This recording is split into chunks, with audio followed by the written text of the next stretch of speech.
this week we've had a very interesting situation. There's a pastor who's talked about how his wife is going to resurrect from the dead. And he honestly believes that she is not dead, despite the fact that she's in a mortuary, that she is going to come back to life. This is what he had to say.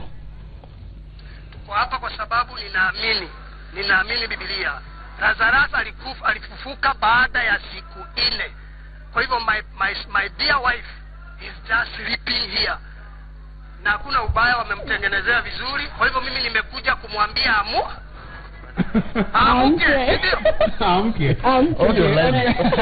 Okay, acha niulize, huyu wife alikuwa msick. Alikuwa msick na akadai. So msee atakumwambia kama amedai, arudi back to life. Mbona hakumwombea akiwa msick? Apone. Unajua tuanzie tu hapo hivyo kwanza.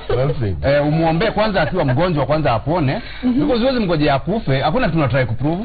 Hakuna kama unampenda sababu alikuwa TB. TB ni ugonjwa unaweza tibiwa. Unaona TB ina tiba. Hakuwa na care about you first of all. Angempeleka hosi atibiwe. Hatungekuwa tunabongea story ya mochari, sijui amka umelala aja. And honestly, Joy, like of all the places a woman would want to sleep, a mortuary is not one of them. I'm just saying, as me, myself and I, that's not the place I would choose to sleep. However, I really feel like this guy is in serious denial and mourning. As in, like, maybe this is his process. Because, I mean, there is faith, yes, but like, when was the last time someone was brought, like, back from the dead? And anyone? Like, for real though, like, this looks to me like a, Lazarus syndrome. Where you know, there is that where people look clinically dead and then they wake up, but like this to me, I mean, I love the Lord, but it's a bit. The last time, I mean, putting God on the spot like this, it's never ended up very well. Wait, you're a Christian, right? I am. Shadrach, Meshach, and Abednego put God on the spot, right? And God came through. When was that? When was that? So have you changed? And my question is, Joy, look, you know, what's wrong with the second coming? You know, like, just let's wait for Jesus to come and we'll all see each other again. Leave the poor wife, bury her, and there was a reason why she's gone. Let him grieve, because I feel this is a man who is grieving, and there are people who are making him not deal with the process, and this kind of like you know, attention is not healthy. It really isn't. And if she does come back to the dead, I think it's tomorrow. Tomorrow's when she's coming back. Today. She's supposed to come back. If she comes back, you know what? I'll take my words back and I'll get on my knees. However, if it doesn't happen, what then? Is my question. Well, I'm going to tell you, I'm going to throw a span in the works for Jazz and the rest of the religious people.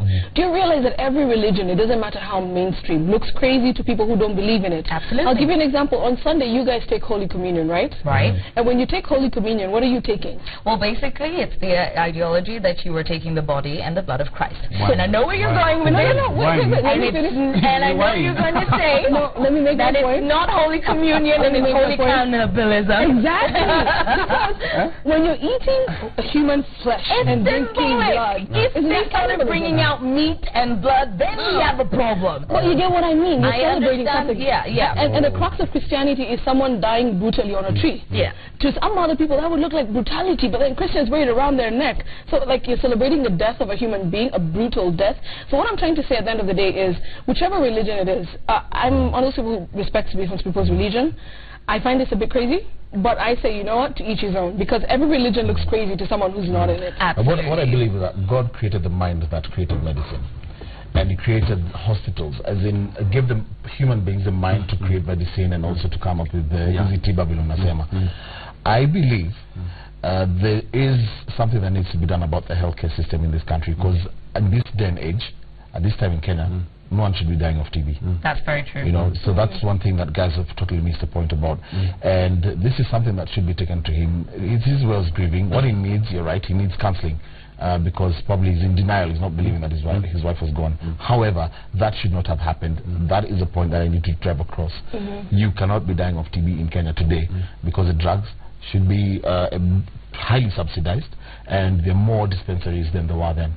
So I think this is something that should be dealt with some serious attention. Well, if taxes went to where they're supposed to, then maybe we would have access to health care.